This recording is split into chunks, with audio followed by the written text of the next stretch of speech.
A faxineira negra de 30 anos interrompeu a reunião executiva sussurrando: Senhor Ricardo, o movimento que o senhor acabou de fazer no tabuleiro virtual foi um erro. O silêncio que tomou conta da sala de vidro da Tecnovision, no coração empresarial de São Paulo, foi ensurdecedor. Todos os diretores se viraram para olhar Joana Santos, que segurava um pano de limpeza nas mãos trêmulas, ousando questionar o CEO mais arrogante da Faria Lima. Ricardo Silva parou no meio da jogada online, seus olhos azuis gelados fixando a mulher de uniforme, azul desbotado que ousava dar palpites sobre xadrez. Os executivos se entreolharam em choque absoluto, como aquela funcionária simples que há 2 anos limpava aqueles escritórios reluzentes tinha coragem de comentar sobre o jogo mais intelectual do mundo. Suas mãos negras seguravam o pano com força, mas seus olhos castanhos brilhavam com uma intensidade que ninguém havia notado antes. O que nenhum deles sabia era que Joana Santos já havia sido campeã nacional de xadrez aos 22 anos, derrotando grandes mestres internacionais antes de ter sua carreira destroçada pela falta de patrocínio e pelo preconceito racial que a afastou do mundo competitivo. Suas mãos, que agora seguravam produtos de limpeza, já haviam movido peças em tabuleiros dos torneios mais prestigiosos do Brasil, calculando variantes que poucos mestres conseguiam visualizar. Mas a verdadeira surpresa ainda estava por vir. Naquele momento, nenhum deles imaginava que em 3 semanas, durante a confraternização anual da empresa, aquela mesma faxineira invisível estaria sentada do outro lado de um tabuleiro, fazendo Ricardo Silva suar frio com uma sequência de movimentos que mudaria para sempre não apenas aquela partida, mas o destino de ambos e a percepção de todos os funcionários sobre talento, dignidade e segundas chances. Joana Santos acordava todos os dias às 4h30 da manhã, no pequeno apartamento de 2 cômodos em Cidade Tiradentes, zona leste de São Paulo. O despertador tocava no mesmo horário há 2 anos, desde que conseguiu o emprego na Tecnovision, através de uma empresa terceirizada de limpeza. Aos 30 anos, ela havia aprendido a ser invisível, uma habilidade que nunca imaginou que precisaria desenvolver. O trajeto até a Faria Lima levava 2 horas e 15 minutos. Ônibus lotado até a estação Corinthians, Itaquera, baldeação no metrô vermelho, transferência na Paulista e finalmente a chegada ao prédio espelhado de 20 andares onde trabalhava. Durante todo o percurso, Joana sempre carregava um livro de xadrez disfarçado dentro de uma revista Veja antiga, estudando variantes clássicas e analisando partidas históricas enquanto o transporte público a balançava pela megalópole que despertava. A Tecnovision ocupava 3 andares do edifício Premium na Faria Lima. A empresa, especializada em soluções tecnológicas para grandes corporações, faturava 40 milhões de reais anuais e empregava 50 funcionários altamente qualificados. Joana era responsável pela limpeza do 18º andar. O executivo, onde ficavam as salas dos diretores, a sala de reuniões principal com vista panorâmica da cidade, e o escritório privativo de Ricardo Silva, onde ele passava a maior parte do dia comandando sua equipe com punho de ferro, disfarçado de liderança inovadora.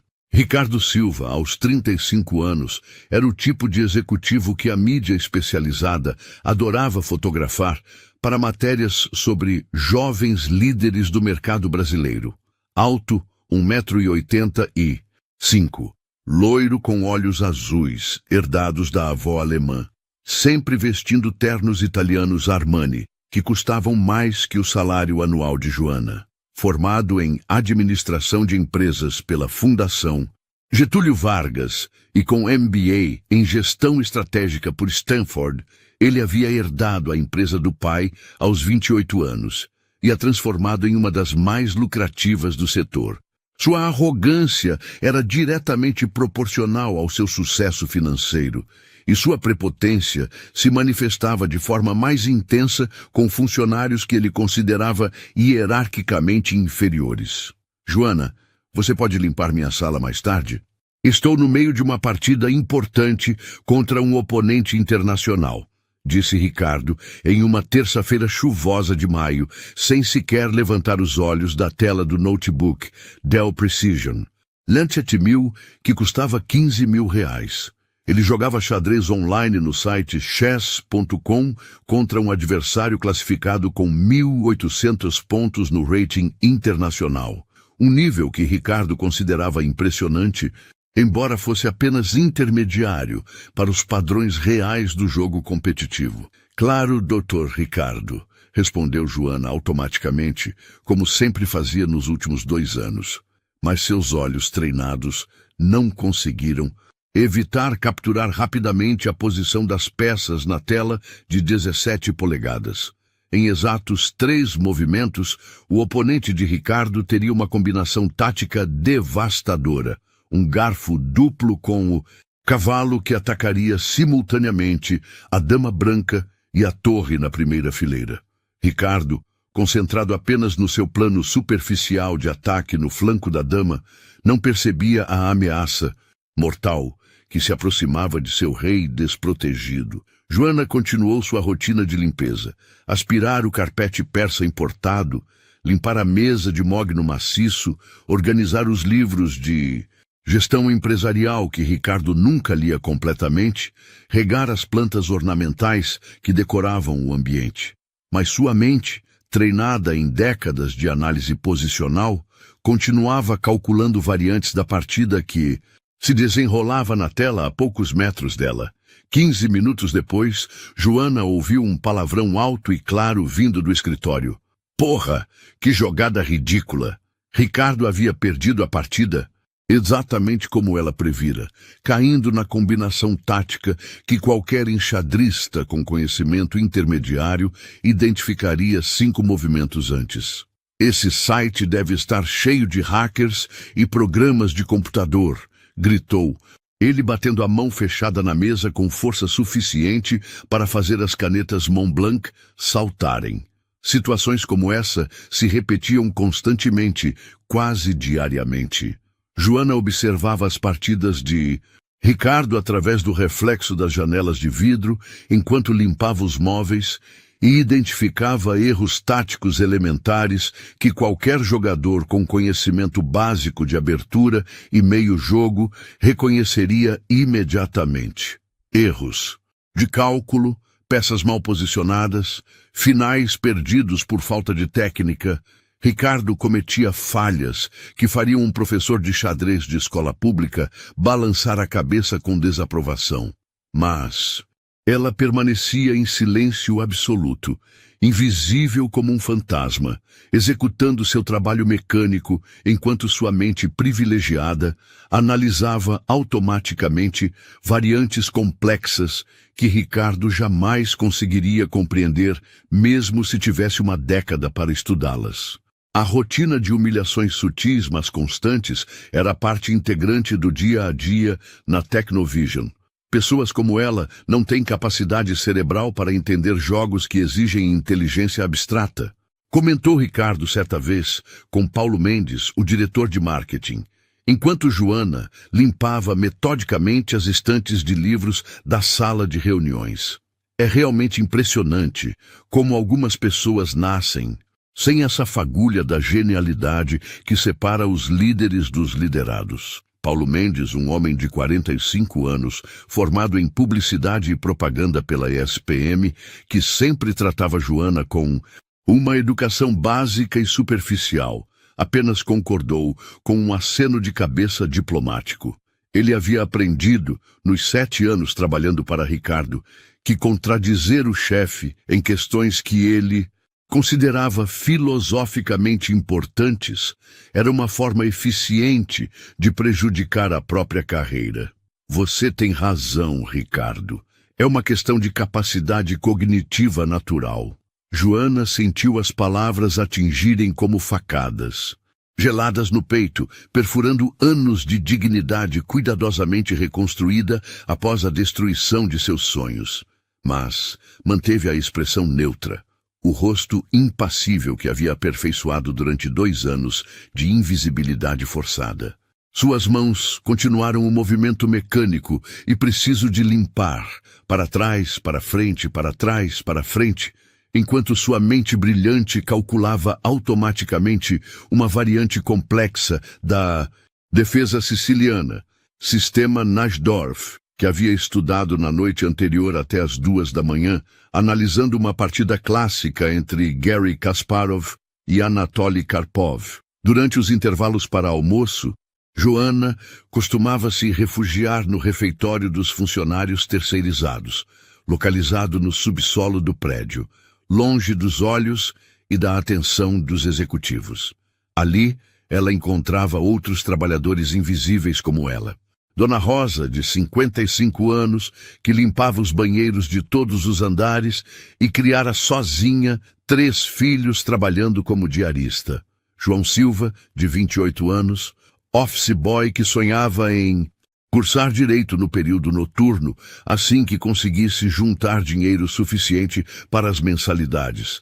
E Carla Souza, de 24 anos, recepcionista que estudava marketing à noite na Universidade 9 de Julho e trabalhava durante o dia para pagar os próprios estudos. Eles formavam uma pequena família de invisíveis no mundo corporativo reluzente e impiedoso da Faria Lima.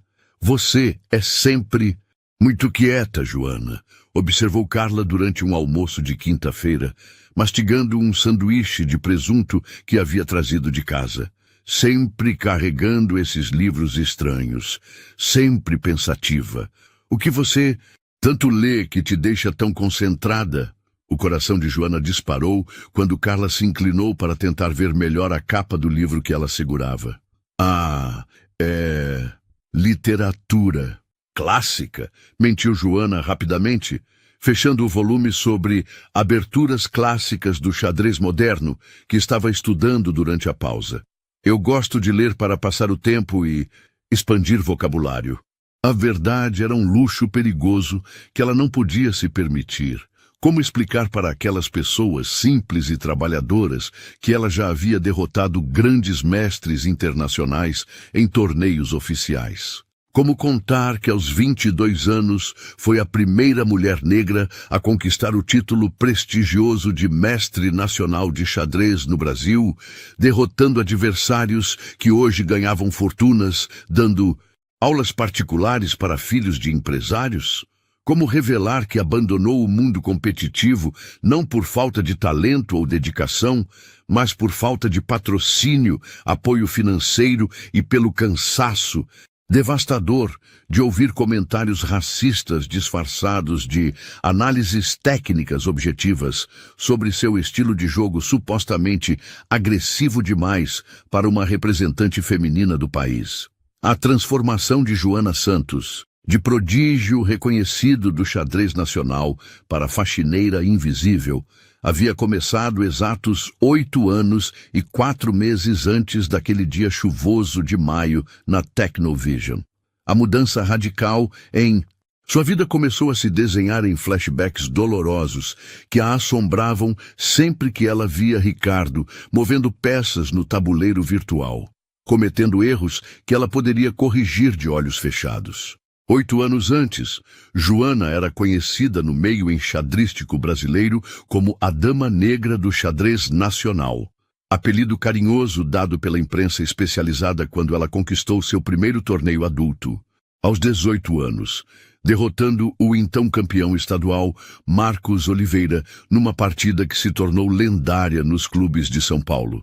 A vitória foi conquistada com uma sequência brilhante de 23 movimentos, que incluía um sacrifício duplo de torres e um final de damas que deixou os comentaristas sem palavras. Criada pela avó materna, Dona Mercedes Santos, numa casa pequena, mas sempre limpa de um conjunto habitacional de Sapopemba, zona leste de São Paulo, Joana havia aprendido a jogar xadrez aos 7 anos com seu Antônio Ferreira, um aposentado da metalúrgica que montava um tabuleiro improvisado na Praça da Matriz todas as tardes de sol, ensinando o jogo para qualquer criança que demonstrasse interesse. Essa menina tem o dom divino para enxergar jogadas, costumava dizer o velho Antônio, observando admirado como Joana visualizava combinações táticas, 3 e 4 movimentos à frente, com uma naturalidade que impressionava até jogadores experientes. Nunca vi uma criança calcular variantes complexas com essa facilidade e precisão. Aos 14 anos, Joana já dominava completamente a cena amadora da Zona Leste paulistana, derrotando adversários adultos com décadas de experiência. Aos 16, conseguiu uma bolsa parcial de estudos para treinar no prestigioso Clube de Xadrez do Ibirapuera, na Zona Sul, onde conheceu o mestre internacional Fernando Carvalho, um homem de 50 anos que se tornou seu técnico oficial e mentor intelectual. Joana não é apenas talentosa, como centenas de jovens que já treinei, dizia Fernando para qualquer pessoa que quisesse ouvir em clubes, torneios e federações. Ela possui uma intuição posicional natural que poucos enxadristas no mundo conseguem desenvolver mesmo após décadas de estudo intensivo. Mas o mundo do xadrez competitivo brasileiro era financeiramente implacável e socialmente excludente. As competições nacionais e internacionais exigiam viagens constantes e caras para outras cidades e países, hospedagem em hotéis que custavam mais que o salário mensal da avó de Joana, taxas de inscrição em torneios que variavam entre 500 e 2 mil reais, além de equipamentos específicos como relógios de xadrez profissionais, tabuleiros, oficiais regulamentados e livros técnicos importados, enquanto seus rivais masculinos e brancos recebiam patrocínio integral de empresas multinacionais, apoio direto das federações estaduais e financiamento familiar de pais empresários. Joana dependia exclusivamente da ajuda esporádica de Fernando Carvalho e de rifas organizadas heroicamente pela comunidade pobre de Sapopemba, que vendiam sanduíches e bolos caseiros para arrecadar dinheiro para as viagens da nossa campeã. Por que uma menina negra quer jogar xadrez competitivo? Perguntou diretamente um dirigente gordo e careca da Federação Paulista, quando Joana, aos 19 anos, pleiteava apoio oficial para participar do Sul-Americano Juvenil no Chile. Não seria muito mais apropriado e realista ela focar energia em alguma atividade mais, digamos, adequada ao seu perfil socioeconômico e background familiar? As palavras racistas atingiram como facadas envenenadas no peito da jovem. Mas Joana respondeu da única forma que sabia, no tabuleiro, com movimentos precisos e vitórias inquestionáveis. Aos 22 anos, ela tornou-se oficialmente campeã nacional feminina e conquistou o título técnico de mestre nacional, a primeira mulher negra a alcançar essa marca histórica no Brasil. Seu rating oficial chegou a impressionantes 2.340 pontos, colocando-a matematicamente entre os 50 melhores enxadristas ativos do país, independente de gênero ou categoria.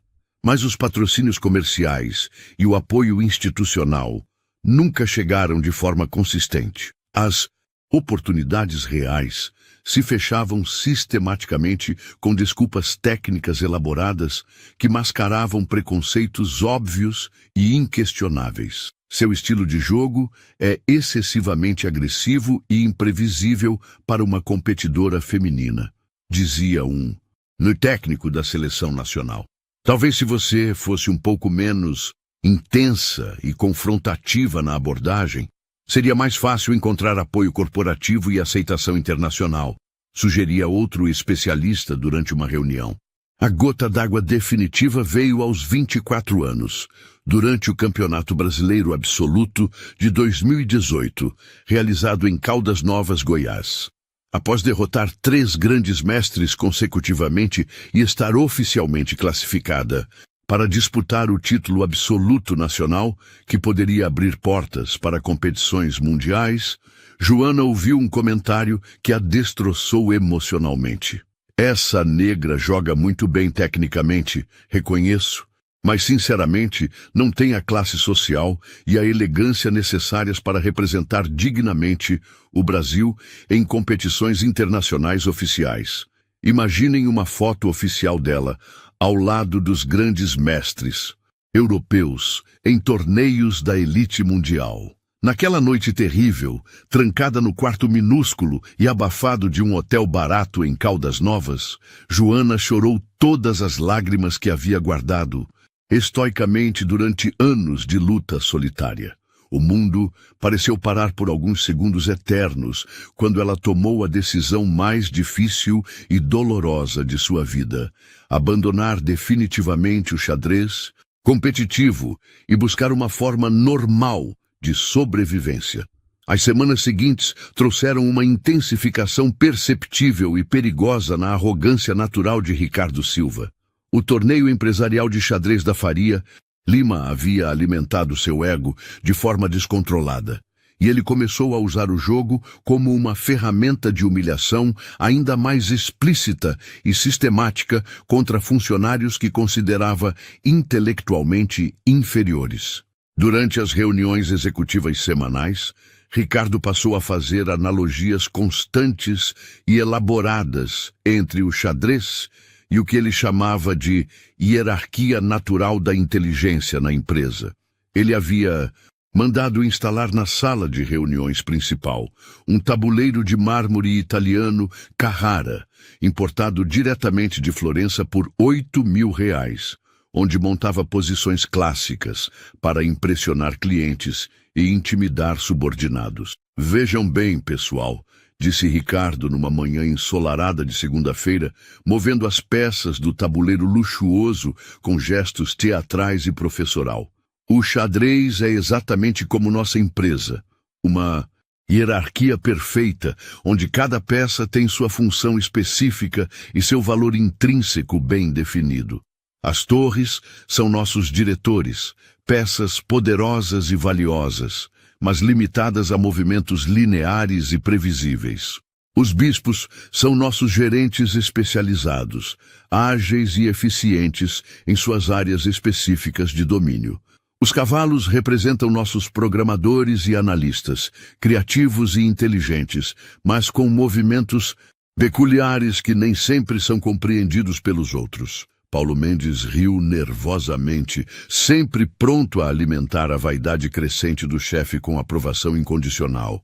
Analogia brilhante, Ricardo. E o rei? Quem seria o rei nessa estrutura organizacional perfeita? Óbvio, Paulo, respondeu Ricardo com um sorriso presunçoso e autocomplacente, ajeitando a gravata Hermès de R$ 1.200. O rei sou eu, naturalmente. A peça mais importante e estratégica do tabuleiro, aquela que todos os outros devem proteger e servir incondicionalmente. Ele fez uma pausa teatral calculada, percorrendo os funcionários presentes com um olhar de superioridade. E os peões? Bem, os peões são obviamente todos aqueles que executam tarefas operacionais simples e repetitivas. Limpeza, café, serviços básicos de apoio, peças absolutamente necessárias para o funcionamento do conjunto, reconheço, mas facilmente substituíveis quando necessário. Joana estava limpando meticulosamente a mesa de apoio de vidro quando ouviu o comentário cruel e direto. O sangue literalmente gelou nas veias. Quando ela percebeu que Ricardo estava olhando diretamente para ela ao mencionar os peões descartáveis. Suas mãos apertaram o pano de limpeza com tanta força que os nós dos dedos ficaram completamente esbranquiçados. Era como receber um tapa violento na cara da realidade. Ela, que já havia sido rainha absoluta em inúmeros tabuleiros de competições nacionais, sendo publicamente comparada a um peão insignificante e substituível.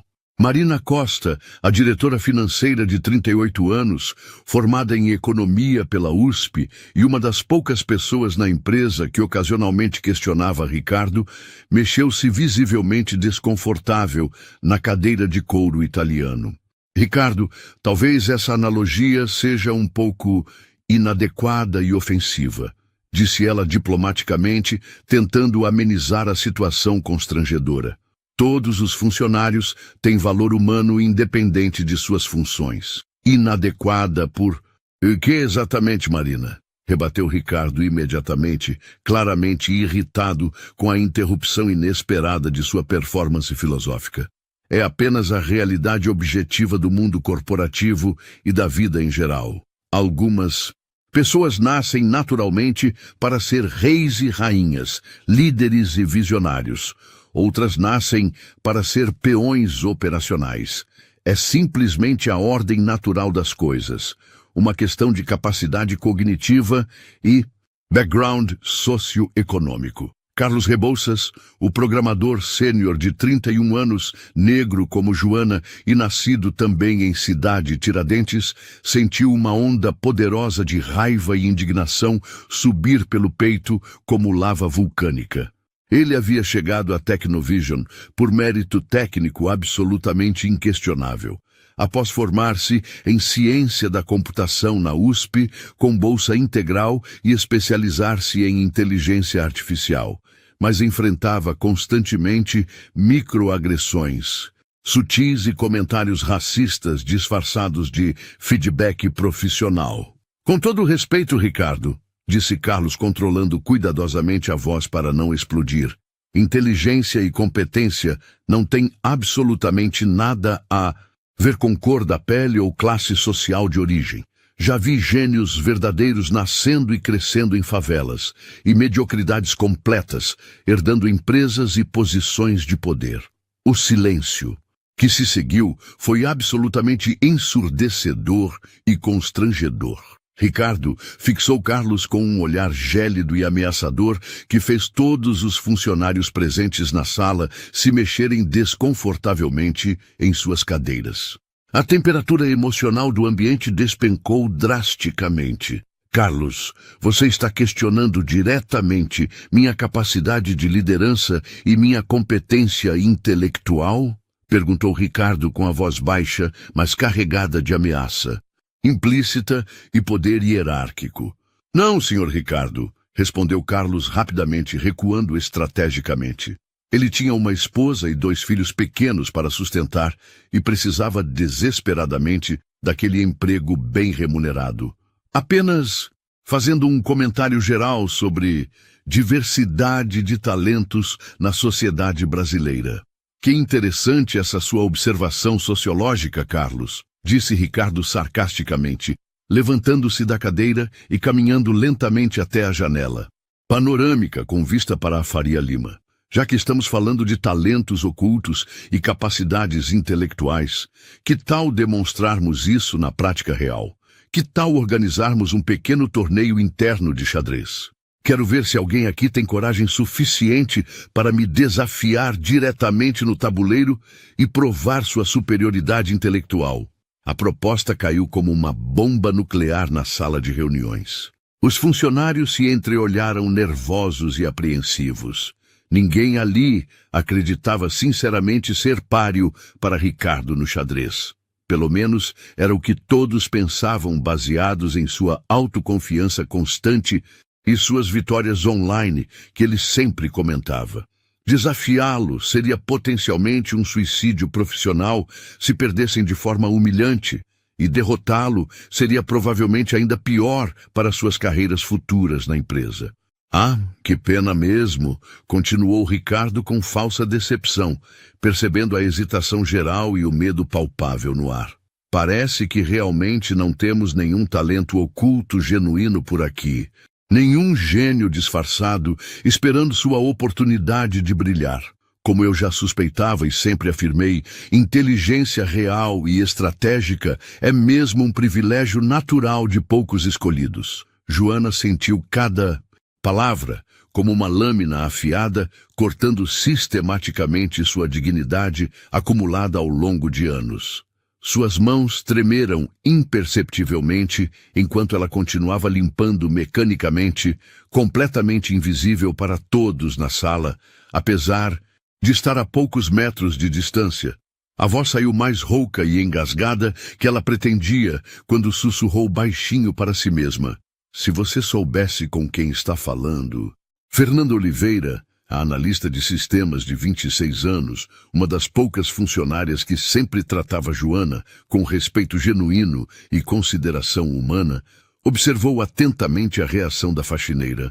Havia algo profundo e misterioso nos olhos castanhos de Joana que ela não conseguia decifrar completamente, uma intensidade intelectual oculta que contrastava dramaticamente com sua posição aparentemente submissa na hierarquia empresarial. Sabe, Ricardo, eu sempre notei que a Joana parece entender perfeitamente quando vocês falam sobre xadrez e estratégias, comentou Fernanda impulsivamente, sem calcular as consequências.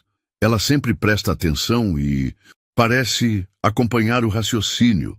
Todos na sala se viraram simultaneamente para olhar Joana, que sentiu o coração disparar violentamente como um motor desregulado. O mundo pareceu parar por alguns segundos eternos. Eu só limpo aqui, gaguejou ela desesperadamente, baixando os olhos para o chão.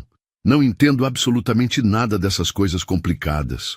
Ricardo soltou uma gargalhada cruel e desrespeitosa que ecoou pela sala inteira. Fernanda, você é realmente muito ingênua e idealista. Pessoas como a Joana simplesmente não possuem a capacidade cognitiva necessária para compreender estratégias complexas e raciocínio abstrato. É exatamente como tentar ensinar cálculo diferencial avançado para uma criança de 5 anos, biologicamente impossível. As lágrimas começaram a se formar perigosamente nos olhos de Joana, mas ela as conteve com um esforço sobre-humano de autocontrole. Era como se uma bomba emocional tivesse explodido violentamente em seu peito, estilhaçando anos de dignidade cuidadosamente reconstruída e autoestima laboriosamente recuperada. Mas ela absolutamente não podia revelar sua verdadeira identidade e seu passado glorioso. Não ainda. Não daquela forma humilhante e desesperada. Durante o almoço habitual no refeitório do subsolo, longe dos olhos julgadores e dos ouvidos preconceituosos dos executivos, Joana mal conseguiu tocar na marmita que havia trazido de casa. Dona Rosa Pereira, com seus 55 anos de experiência em limpeza corporativa e uma sabedoria de vida acumulada através de décadas de observação silenciosa, percebeu imediatamente o estado emocional alterado da colega mais jovem. Filha querida, o que foi que aconteceu hoje? Você está com uma cara péssima.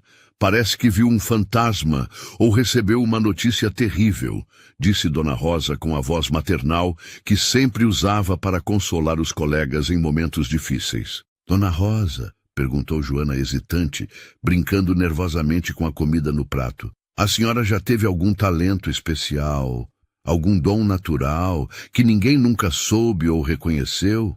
A mulher mais velha, estudou cuidadosamente o rosto abatido de Joana com atenção redobrada, seus olhos experientes percebendo camadas de dor e frustração que iam muito além de uma simples discussão no trabalho.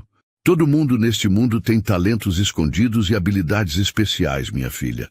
Eu mesma, muito antes de me tornar faxineira por necessidade, era costureira profissional, fazia vestidos sob medida que pareciam ter saído de lojas chiques da Oscar Freire, bordados à mão, que eram verdadeiras obras de arte.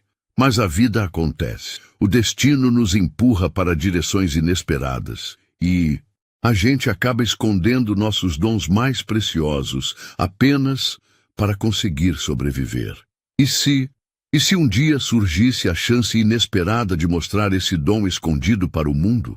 Insistiu Joana com uma intensidade que surpreendeu Dona Rosa.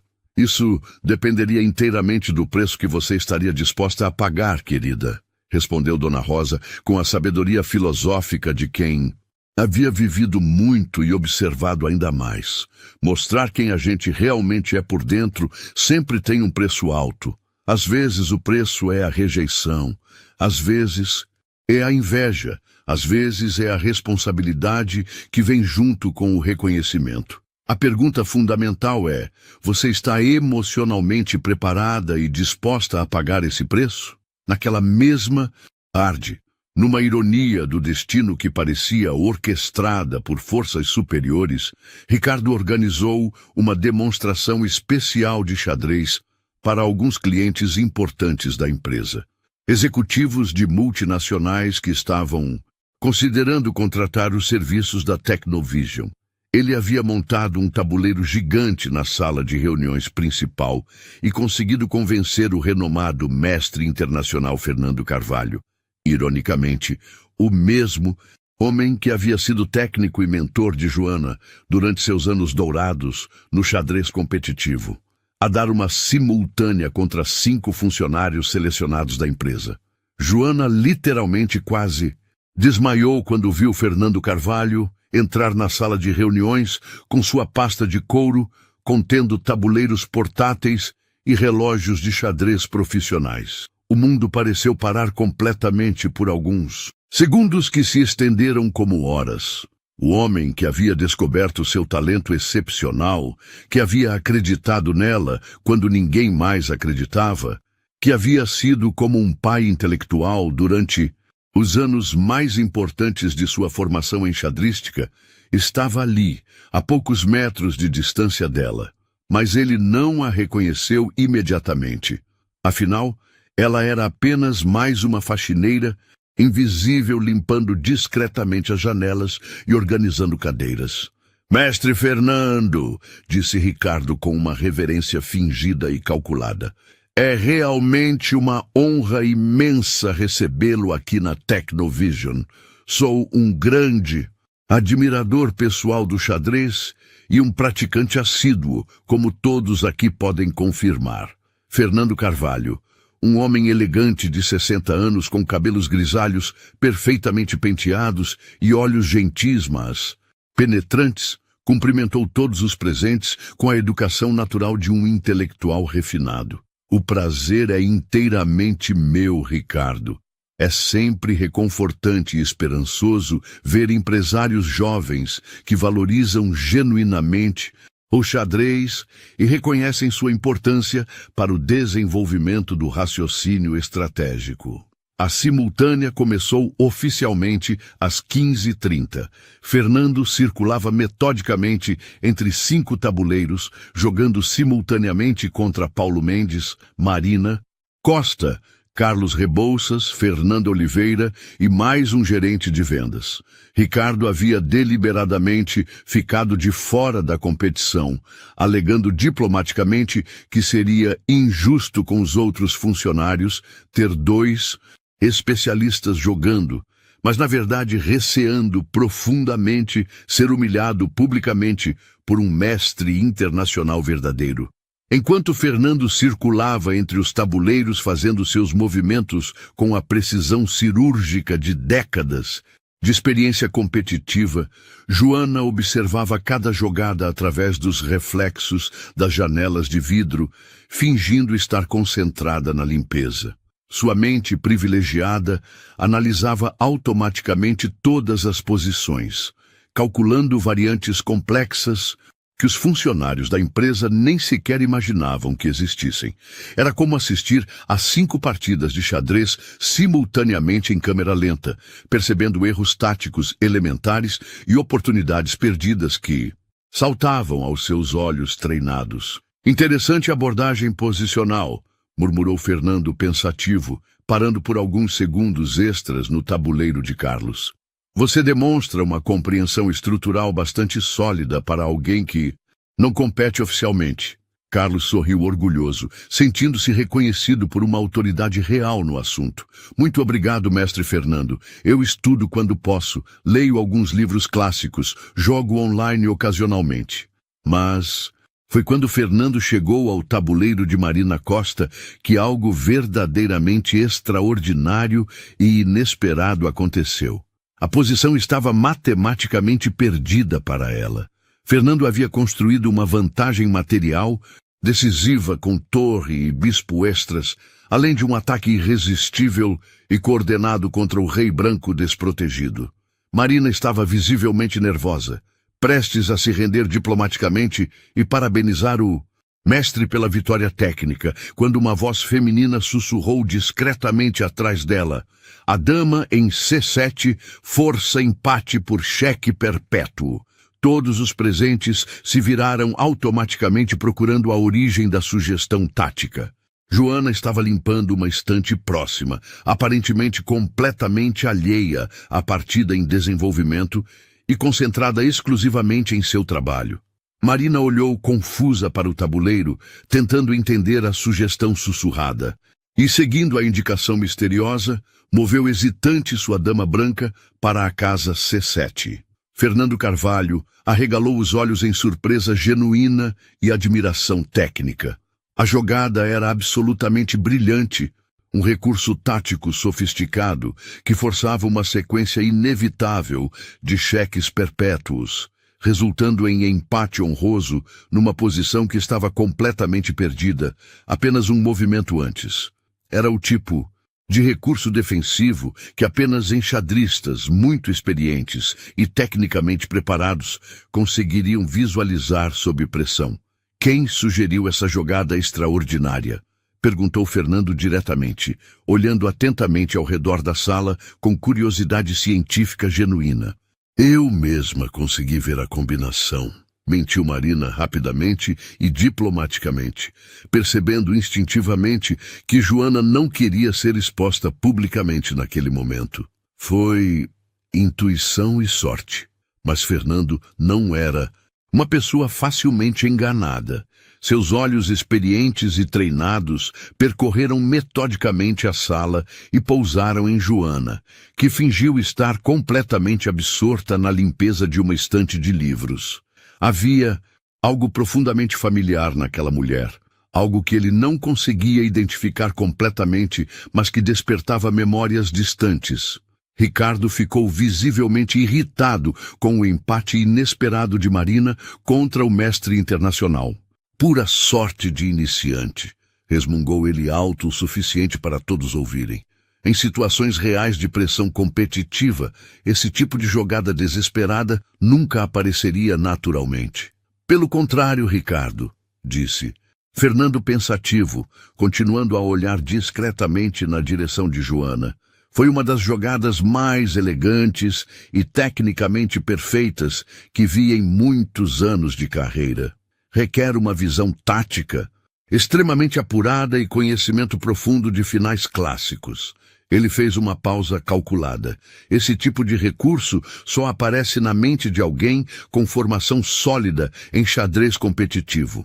A simultânea terminou com Fernando, vencendo facilmente 4 das 5 partidas e empatando apenas com Marina, graças à sugestão misteriosa. Depois da despedida cordial dos clientes impressionados, Ricardo aproveitou a atmosfera positiva para se exibir ainda mais e fazer seu anúncio mais audacioso até então. "Bem, pessoal", disse ele com o peito inflado de orgulho, "já que tivemos hoje essa magnífica demonstração de xadrez de altíssimo nível internacional, que tal marcarmos nossa confraternização anual da empresa para a próxima sexta-feira? E tem uma proposta realmente interessante para tornar o evento inesquecível. Vou trazer meu tabuleiro pessoal de competição e desafiar qualquer um de vocês para uma partida oficial. Para tornar as coisas emocionantes, apostemos algo verdadeiramente significativo. Meu salário integral de 1 mês para quem conseguir me derrotar." O silêncio foi absolutamente total e constrangedor. Era uma proposta simultaneamente absurda e cruel. Ricardo estava basicamente declarando publicamente que demitiria qualquer funcionário corajoso o suficiente para desafiá-lo e tolo o suficiente para perder. "Ah, não, não", continuou Ricardo, com um sorriso sádico e calculado, percebendo o desconforto geral. Esqueci completamente que vocês podem não ter confiança suficiente nas próprias habilidades intelectuais. Que tal uma aposta mais simples e generosa, então?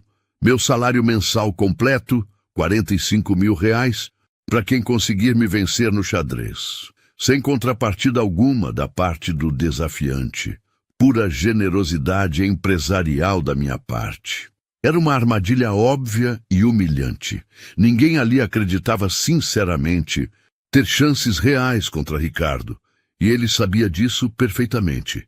Era apenas mais uma forma sofisticada de humilhar psicologicamente os funcionários, provando sua suposta superioridade intelectual incontestável.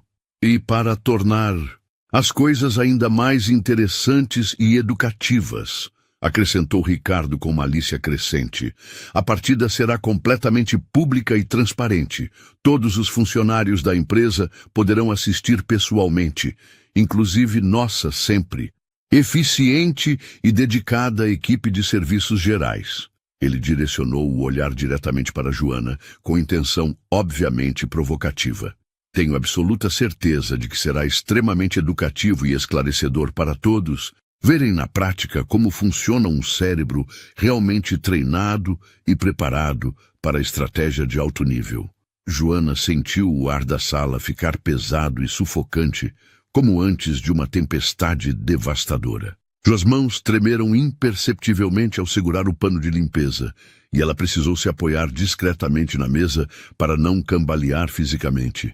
As palavras provocativas de Ricardo ecoavam em sua mente como uma declaração de guerra direta ao seu passado glorioso e à sua identidade verdadeira.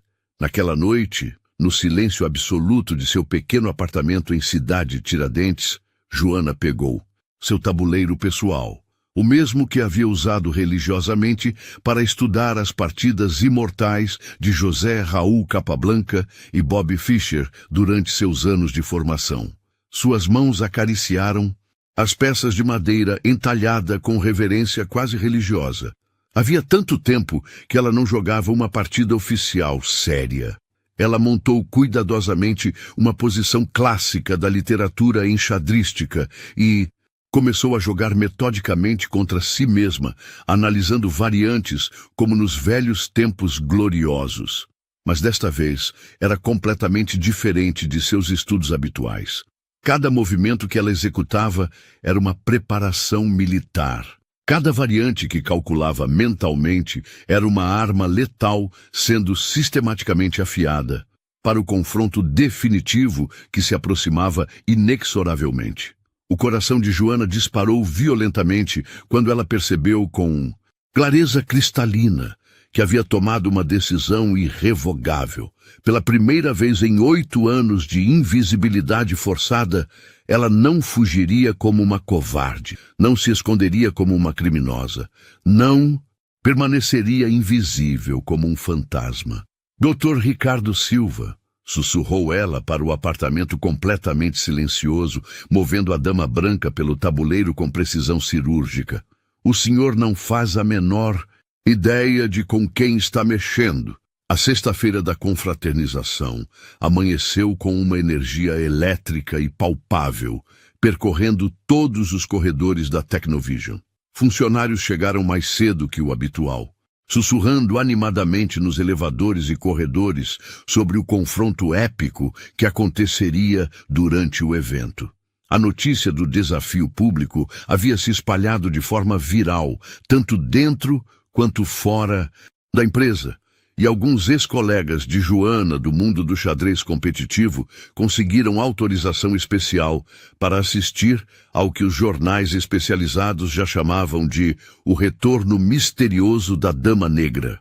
Ricardo Silva chegou visivelmente pálido e tenso, suando frio, apesar do ar-condicionado, tentando desesperadamente manter sua pose habitual de confiança arrogante, mas seus olhos azuis traíam o pânico interior, que crescia como um tumor.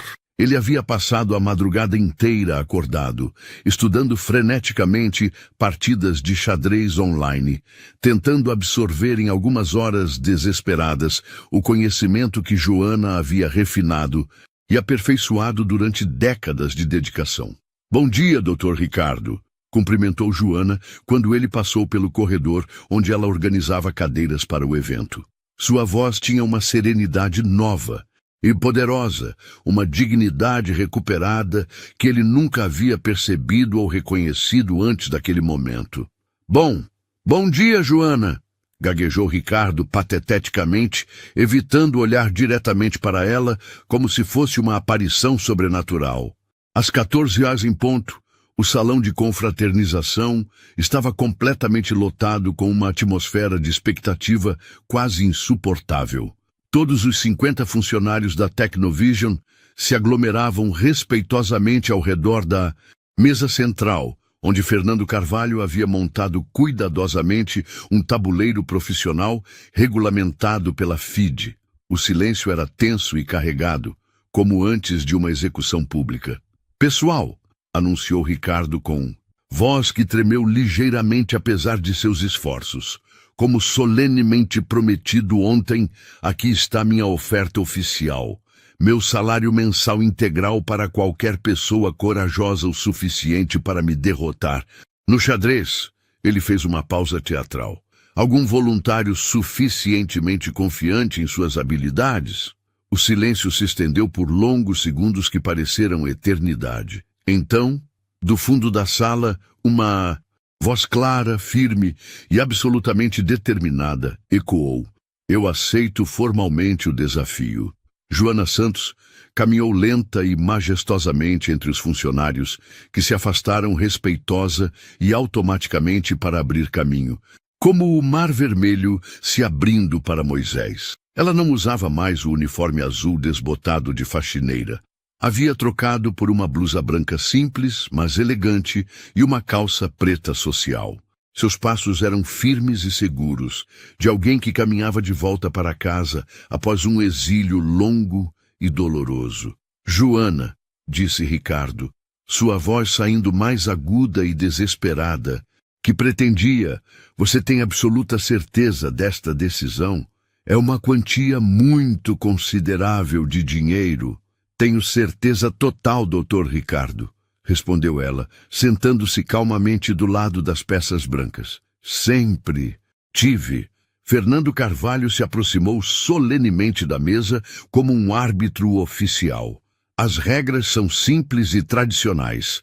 Partida clássica de xadrez, sem limite rigoroso de tempo, jogada até o checkmate definitivo ou rendição voluntária. Ele olhou alternadamente para ambos os competidores. Que vença o melhor jogador. Ricardo se sentou do lado das peças pretas, suas mãos visivelmente trêmulas como folhas ao vento. O contraste visual era absolutamente gritante. Ele completamente nervoso e suando frio como um réu no tribunal. Ela serena e concentrada como um lago em manhã de calmaria absoluta. Joana, joga com as peças brancas e tem o direito de iniciar, anunciou Fernando oficialmente. Pode começar quando estiver pronta. O coração de todos os presentes disparou simultaneamente quando Joana estendeu a mão direita e com um movimento preciso, elegante e carregado de autoridade, avançou o peão do rei 2 casas. E4. Era um movimento aparentemente simples e clássico, mas executado com uma naturalidade e autoridade que fez o ar na sala ficar imediatamente pesado e elétrico. Depois de 8 anos de silêncio forçado e invisibilidade humilhante, a dama negra do xadrez brasileiro havia oficialmente retornado ao seu tabuleiro.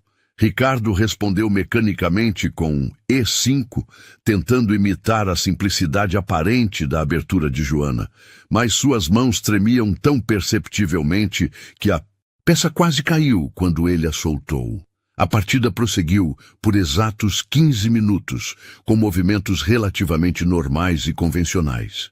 Ricardo conseguiu desenvolver suas peças sem cometer erros grosseiros imediatos, e alguns funcionários começaram a suspirar discretamente, pensando que talvez a diferença de nível técnico não fosse tão dramática quanto Fernando havia sugerido. Mas o mestre internacional sabia muito melhor.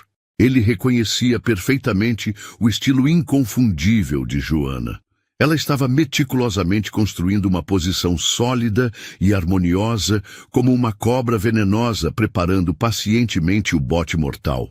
Ela está apenas aquecendo os motores, sussurrou ele confidencialmente para Marina, que observava fascinada ao seu lado.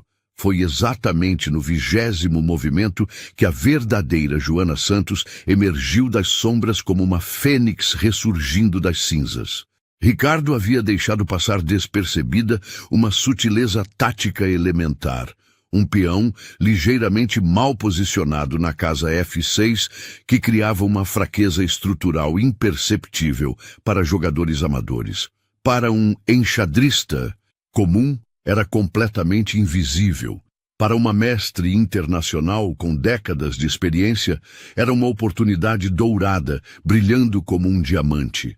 Joana moveu sua dama elegantemente para H5, e o silêncio na sala se intensificou dramaticamente. Ricardo olhou confuso para o tabuleiro, completamente perdido. O movimento parecia não fazer sentido lógico algum. A dama ficava aparentemente exposta e vulnerável a ataques. Por que diabos ela fez isso? Sussurrou Paulo nervosamente para Marina. Espere e observe, respondeu Marina, que havia aprendido a respeitar profundamente a profundidade calculista dos movimentos de Joana. Ricardo, não compreendendo absolutamente nada da ameaça tática oculta que se aproximava, continuou ingenuamente com seu plano superficial e moveu o bispo casualmente para D6. Foi exatamente nesse momento que Joana sorriu pela primeira vez durante toda a partida. Um sorriso misterioso que misturava tristeza pelas humilhações passadas e satisfação antecipada pela justiça poética que finalmente se aproximava. Cavalo toma. Ebestiu, anunciou ela com voz calmamente letal, executando um sacrifício espetacular de peça que fez Fernando Carvalho arregalar os olhos em pura admiração técnica. A sala literalmente explodiu em murmúrios, de espanto e incredulidade. Joana havia deliberadamente sacrificado seu cavalo por um simples peão, aparentemente perdendo material valioso de forma completamente gratuita.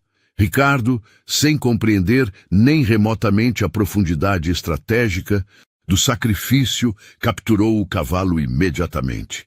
Dama toma H7, continuou Joana implacavelmente, sua voz ganhando força e autoridade absoluta. E então todos na sala finalmente viram com clareza cristalina. O Rei Preto de Ricardo estava completamente nu e exposto, cercado por suas próprias peças, que agora funcionavam como uma prisão inescapável. A Dama Branca na casa H7, protegida harmoniosamente pelo Bispo em C4, criava ameaças táticas múltiplas e devastadoras, que Ricardo não conseguia parar simultaneamente nem em seus pesadelos mais desesperados. Meu Deus do céu! Sussurrou Carlos reverentemente. Ela sacrificou a peça para abrir completamente o ataque direto ao rei. Ricardo suou frio quando finalmente percebeu sua situação absolutamente desesperadora. Movesse o rei para qualquer casa disponível, as ameaças mortais de Joana apenas se multiplicariam exponencialmente. Era como tentar escapar de uma rede de aranha que se fechava inexoravelmente. Ele tentou desesperadamente F6, tentando bloquear algumas das linhas de ataque mais óbvias. Mas Joana respondeu instantaneamente com DXG6 Plais, forçando o Rei Preto a se mover para uma posição ainda mais vulnerável e exposta.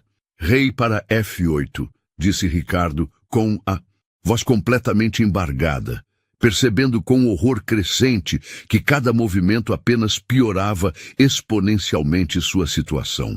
Joana se levantou lenta e majestosamente da cadeira.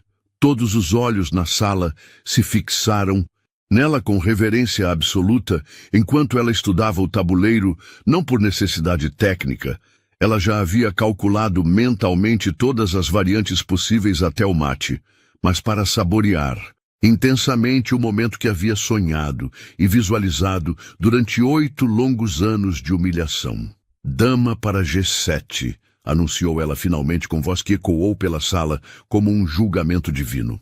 O silêncio que se seguiu foi absolutamente ensurdecedor.